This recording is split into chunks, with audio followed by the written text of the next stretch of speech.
moment voor mij was, maar dan word ik weer emotioneel, is dat ik bijna niet meer kon lopen van de pijn.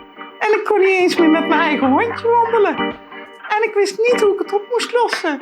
En nu kan ik gewoon weer 3 keer per dag gewoon weer lekker wandelen met mijn hond in de bossen en genieten van de natuur. Dit is Gwendolyn.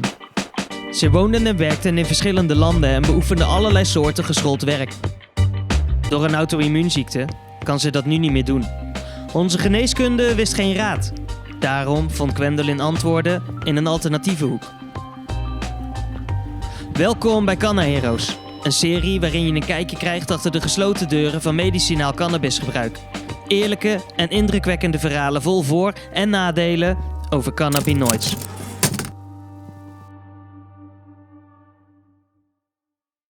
Hi, ik ben Gwendolyn, gek op cannabis. En ik werk heel graag met cannabis. Ik hou heel erg van koken, dus die combinatie is heel mooi. Vanaf mijn 19e, 20e heb ik gebloot. En dat heb ik de eerste paar jaren heel intensief gedaan. En zoals de meeste mensen als ze jong zijn wel, denk ik. Toen ik een jaar of 40 was, ben ik opgehouden met blowen en roken. Omdat het natuurlijk geen goed voorbeeld is voor mijn kinderen.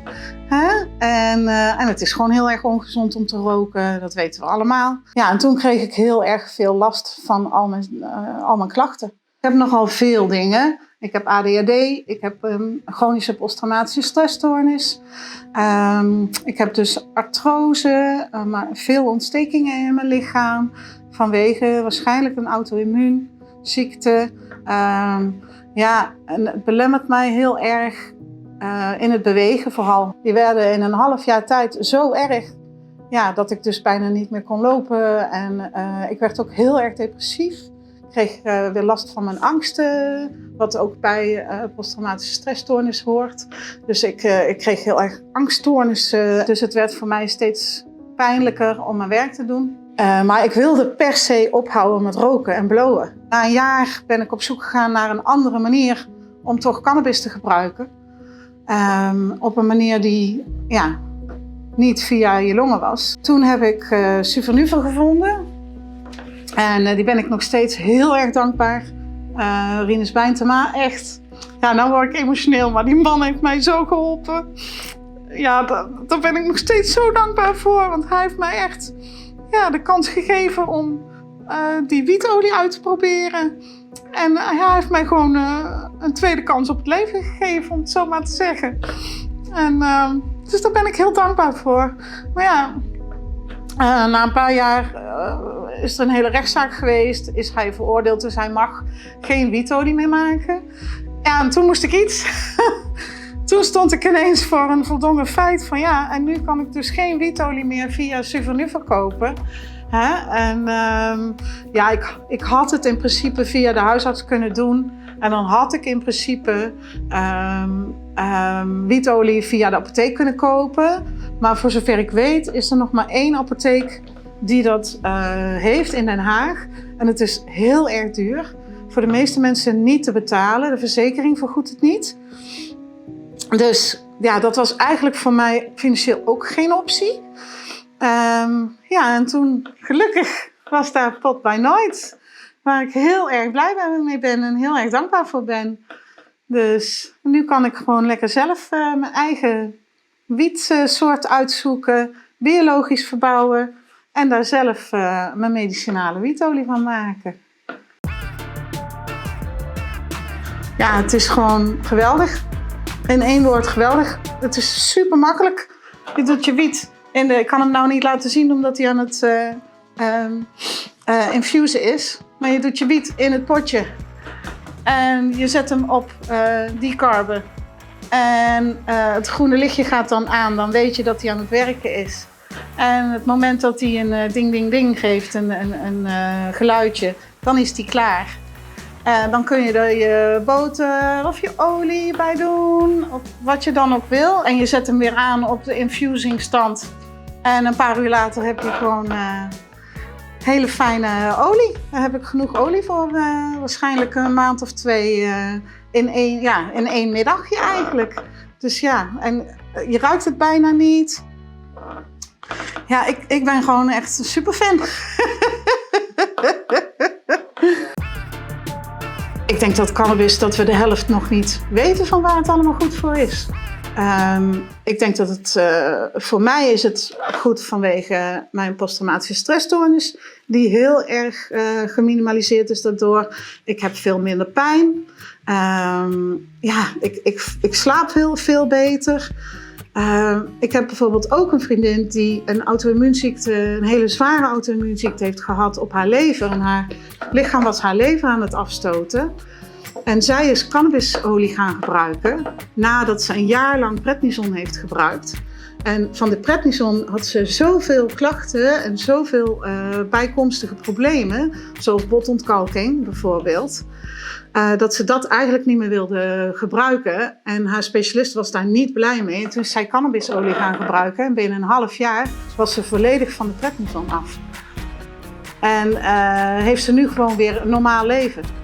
Terwijl haar specialist in het ziekenhuis heeft gezegd, met deze ziekte kan je nooit meer een gewoon leven krijgen. Dus voor mij, ik zie alleen maar de positieve kanten ervan. Ja. Voor zover ik weet is het juist die stress. En als je posttraumatische stressstoornis hebt, dan heb je gewoon veel meer stress dan de gemiddelde mens. En hele normale dingen kunnen je al heel veel stress opleveren. En die stress verergert de auto-immuunziekte.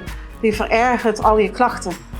Omdat je lichaam dan eigenlijk zegt van, ik kan dit niet aan. En dan krijg je allerlei rare reacties. In mijn geval dus mijn immuunsysteem die raar gaat reageren op dingen. Dus die stress, die heb ik nu niet meer door de cannabis. De cannabis zorgt ervoor dat ik gewoon lekker relaxed ben. Dat ik ook niet meer zo'n last heb van bepaalde factoren in mijn omgeving. Dat scheelt me gewoon alles. Dus ik heb een soort beschermend laagje om me heen. Zo voelt dat. Ja.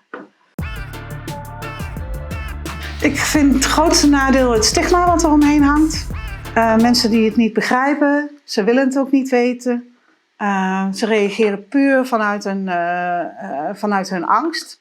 En dat vind ik heel moeilijk. Ik heb familie die mij veroordelen, omdat ik af en toe 1 of 2 plantjes in de tuin heb staan in de zomer.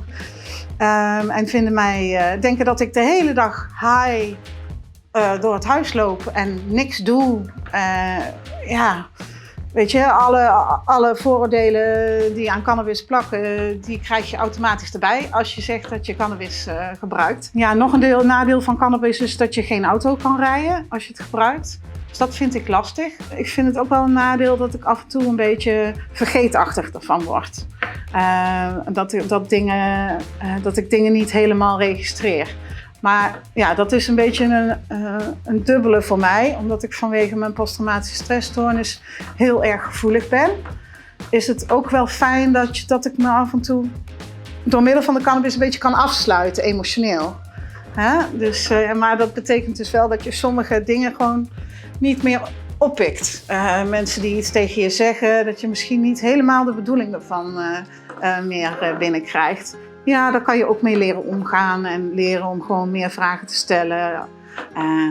Maar dat beetje vaag in je hoofd vind ik soms wat lastig.